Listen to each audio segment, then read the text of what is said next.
રમશે ગુજરાત, જીતશે ગુજરાતને સાકાર કરતી બનાસકાંઠાની દીકરીઓ.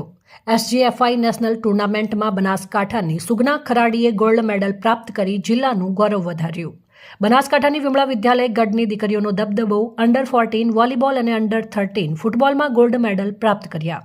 બનાસકાંઠા જિલ્લા કલેક્ટર મિહિર પટેલે ગોલ્ડ મેડલિસ્ટ ખેલાડીઓનું સન્માન કરી ₹10 લાખની ગ્રાન્ટની જાહેરાત કરી. બનાસકાંઠા જિલ્લાની દીકરીઓએ રાષ્ટ્રીય તેમજ રાજ્ય સ્તરે રમતગમત ક્ષેત્રે ઝળહળતી સફળતા મેળવી જિલ્લાનું નામ રોશન કર્યું છે. પશ્ચિમ બંગાળના મેદિનીપુર ખાતે યોજાયેલ 69મી SGFI under 14 girls beach volleyball national ટુર્નામેન્ટમાં સ્પોર્ટ્સ ઓથોરિટી ઓફ ગુજરાત સંચાલિત બનાસકાંઠાની ડીએલએસએસ વિમળા વિદ્યાલય ગઢની ખેલાડી ખરાડી સુગણા દીતાભાઈએ શાનદાર પ્રદર્શન કરી ગોલ્ડ મેડલ પ્રાપ્ત કર્યો છે.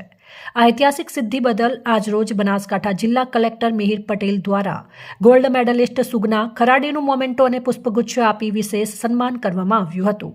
દીકરીઓની રમત પ્રત્યેની રુચિ અને પ્રોત્સાહનને વેગ આપવા માટે બનાસકાંઠા કલેક્ટર દ્વારા વિમળા વિદ્યાલય ગઢને સ્પોર્ટ્સ સુવિધાઓના વધુ વિકાસ અર્થે ₹10 લાખની રકમ આપવાની જાહેરાત કરાઈ હતી. આ ઉપરાંત ભાવનગર ખાતે યોજાયેલ અંડર 13 સ્મિતા ખેલો ઇન્ડિયા ફૂટબોલ ટુર્નામેન્ટમાં પણ વિમળા વિદ્યાલય ગઢની દીકરીઓએ મેદાન માર્યું છે, જેમાં ઠાકોર અપેક્ષા નરેશભાઈ અને દેવુ યશવી પરબતભાઈએ સુવર્ણચંદ્રક મેળવી શાળા અને જિલ્લાનું ગૌરવ વધાર્યું છે. બંને ખેલાડીઓએ પણ કલેક્ટરે પ્રોત્સાહિત કર્યા હતા. આ પ્રસંગે જિલ્લા રમત વિકાસ અધિકારી અને જિલ્લા રમતગમત અધિકારીએ કલેક્ટરનો આભાર વ્યક્ત કરતા જણાવ્યું કે વહીવટીતંત્રના સહયોગ અને પ્રોત્સાહનથી ગ્રામીણ વિસ્તારની પ્રતિભાઓને વૈશ્વિક મંચ સુધી પહોંચાડવાની નવી ઉર્જા મળશે.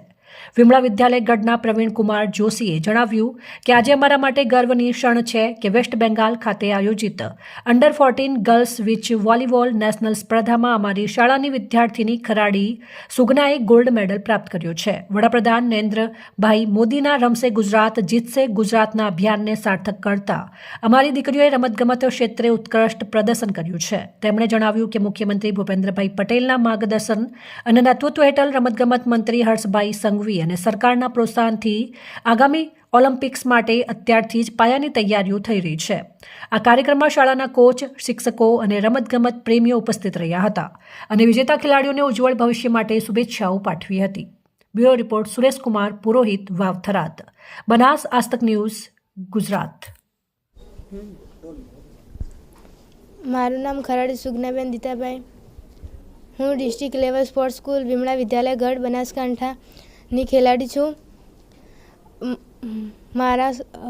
મારી સ્કૂલ કોચ શ્રી અને ટ્રેનર શ્રી દ્વારા ટ્રેનિંગ આપવામાં આવે છે, તેમજ તમામ સુવિધાઓ મળે છે,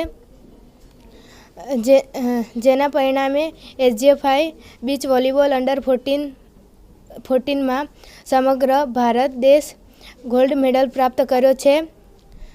સમગ્ર ગુજરાત તરફથી ગૌરવ અપાવે છે. જોશી પ્રવીણ કુમાર કે, વિમળા વિદ્યાલય ગઢ, પાલનપુર, બનાસકાંઠા, ગુજરાત. વેસ્ટ બંગાળ ખાતે જે અંડર 14 વોલીબોલ સ્પર્ધા યોજાયેલી, એમાં ભારતની 28 રાજ્યોની ટીમોએ ભાગ લીધેલો.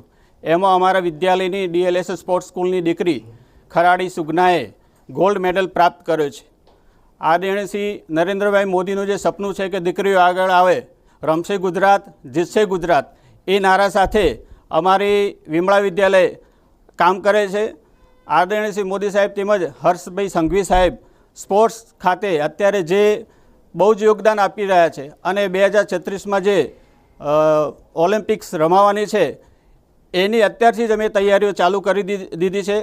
આખા જિલ્લાઓમાં, ગુજરાતમાં દરેક જગ્યાએ સ્પોર્ટ્સનું ખૂબ જ અત્યારે ટ્રેનિંગ લેવલ ને બધું ચાલી રહ્યું છે.